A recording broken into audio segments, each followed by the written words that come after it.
ద్విచక్ర వాహనాలు తనిఖీ చేసిన బెల్లంకొండ ఎస్ఐ డి ప్రవీణ్. వాహనాల లైసెన్సులు, హెల్మెట్లు లేకుంటే చట్టపరంగా చర్యలు. పలు వాహనదారులకు అపరాధ రుసుము వసూలు చేసిన బెల్లంకొండ ఎస్ఐ డి ప్రవీణ్. పల్నాడు జిల్లా ఎస్పీ కంచి శ్రీనివాసరావు గారి ఆదేశాల మేరకు బెల్లంకొండ పోలీస్ స్టేషన్ పరిధిలో బెల్లంకొండ మండల కేంద్రంలో మరియు బెల్లంకొండ అడ్డరోడ్లో గల శ్రీ కోడూరు ప్రసన్నాంజనేయ స్వామి దేవాలయ ప్రాంతంలో బుధవారం రాత్రి ఆకస్మికంగా బెల్లంకొండ ఎస్ఐ తమ సిబ్బందితో వాహనాల తనిఖీ చేశారు.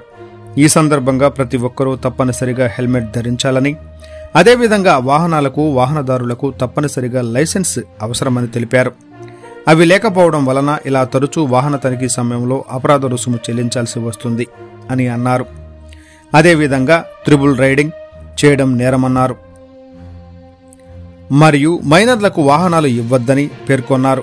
లైసెన్స్ లేని పలు వాహనదారులకు పెనాల్టీ రాయడం జరిగిందని తెలిపారు. బెల్లంకొండ మండల ఎస్ఐ డి ప్రవీణ్తో పాటు పలువురు పోలీసు సిబ్బంది ఈ వాహన తనిఖీలలో పాల్గొన్నారు. టుడే టీవీ ప్రతినిధి దుగ్గి నాగేశ్వరరావు.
మాది కాదు